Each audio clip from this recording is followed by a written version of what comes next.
Have you ever heard of a pushmi-pullyu? Well, you probably haven't seen one, because they're now extinct. But a long time ago, when the famous Dr. Dolittle was alive, a few of these incredible creatures still roamed the deepest jungles of Africa.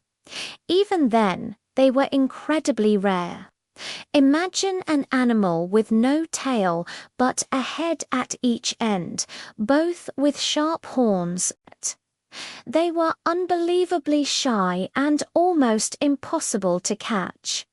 You see, most animals can be snuck up on from behind. But with the pushmi-pullyu, that was impossible. No matter which way you approached, one of its heads was always facing you. And get this, only one half of the creature slept at a time. The other head was always awake, always watching. This is why you've never seen one in a zoo. The greatest hunters and cleverest animal collectors spent years searching for them, but not a single one had ever been caught. It was truly the only two-headed animal in the world. Well, after Dr. Dolittle cured a terrible sickness among the monkeys, they wanted to give him a special thank you gift, something that would help him get back home. So they set out to find this mythical beast. After traveling for miles, one of the monkeys discovered peculiar footprints near a river. They knew a pushmi-pullyu must be close. Following the riverbank, they spotted a patch of high, thick grass and guessed the creature was hiding inside. The monkeys all joined hands, forming a huge circle around the grass, and slowly closed in. The pushmi-pullyu heard them coming and tried desperately to break through their circle, but there were too many of them. Seeing that escape was useless, it sat down and waited. The monkeys asked if it would go with Dr. Dolittle to be shown in the land of the white men. But the pushmi-pullyu shook both of its heads firmly and said, "Certainly not." The monkeys explained that it wouldn't be locked up in a cage, but just they told him how kind the doctor was, but that he had no money. People would pay a lot to see a two-headed animal, and the doctor could finally get rich and pay back the sailor whose boat he had borrowed. But the shy creature just answered, "No. You know how shy I am, my hate being stared at." He was so upset he almost started to cry. For 3 whole days, the monkeys tried to persuade him. They reasoned, they pleaded, they told him all about the doctor's good heart. Finally, at the end of the 3rd day, the pushmi-pullyu gave in just a little. He said he would go with them and see what kind of a man this Dr. Dolittle really was, but he wasn't making any promises.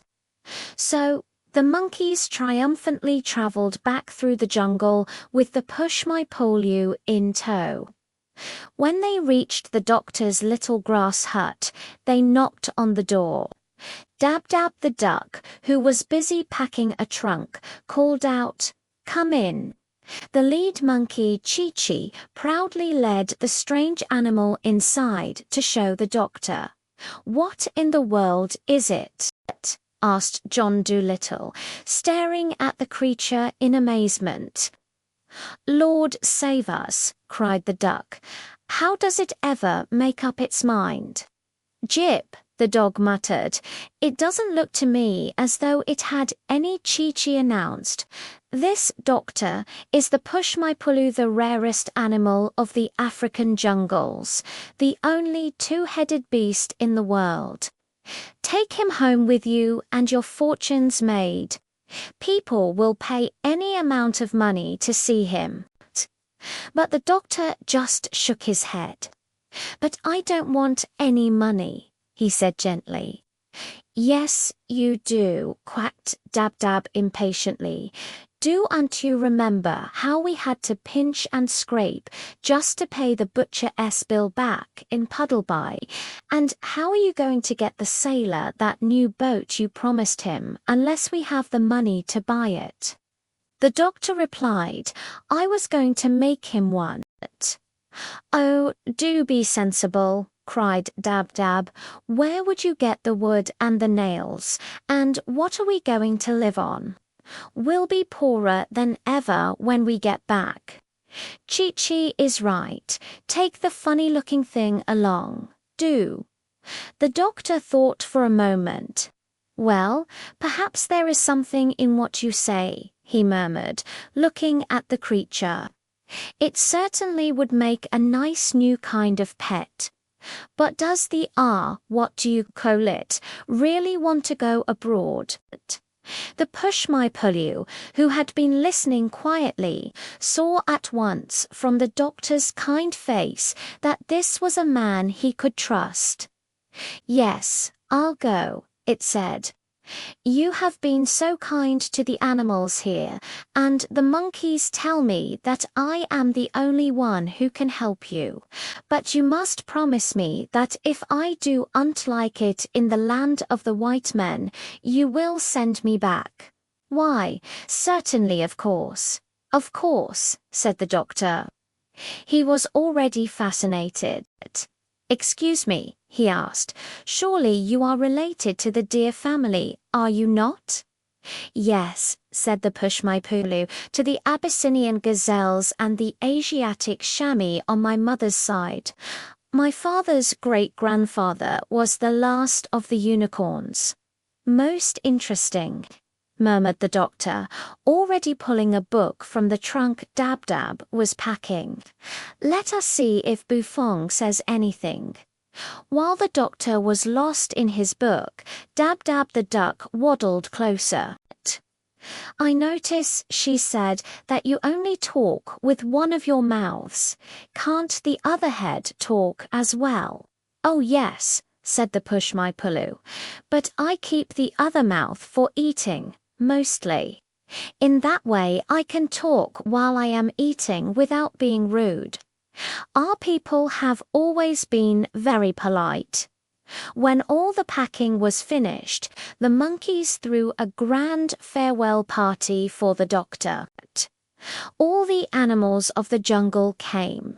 They feasted on pineapples, mangoes, honey, and all sorts of other delicious things. After the meal, the doctor stood up to speak.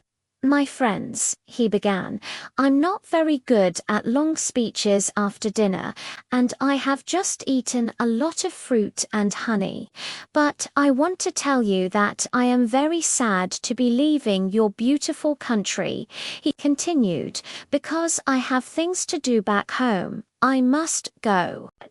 But after I have gone, remember never to let flies settle on your food before you eat it, and don't sleep on the ground when the rains are coming. I hope you will all live happily ever after. When he sat down, the monkeys clapped for a long time. They whispered to each other, let it be remembered always that he sat and ate with us, here under the trees. For surely he is the greatest of men. The grand gorilla, who had the strength of 7 horses, rolled a giant rock to the head of the table. This stone, he declared, for all time shall mark this spot. And even today, deep in the heart of the jungle, that stone is still there. Monkey mothers passing by with their families point to it and whisper, "SH, there it is. That S where the good white man sat and ate with us in the year of the great sickness." Then, when the party was over, it was finally time to leave. The doctor and his beloved Petsin, including their newest, most unusual member, started their journey back to the seashore. All the monkeys went with them to the edge of their territory, carrying the doctor's trunk and bags to see him off on his next great adventure. And that's the incredible story of how Dr. Dolittle met the one and only Puss. What an amazing creature!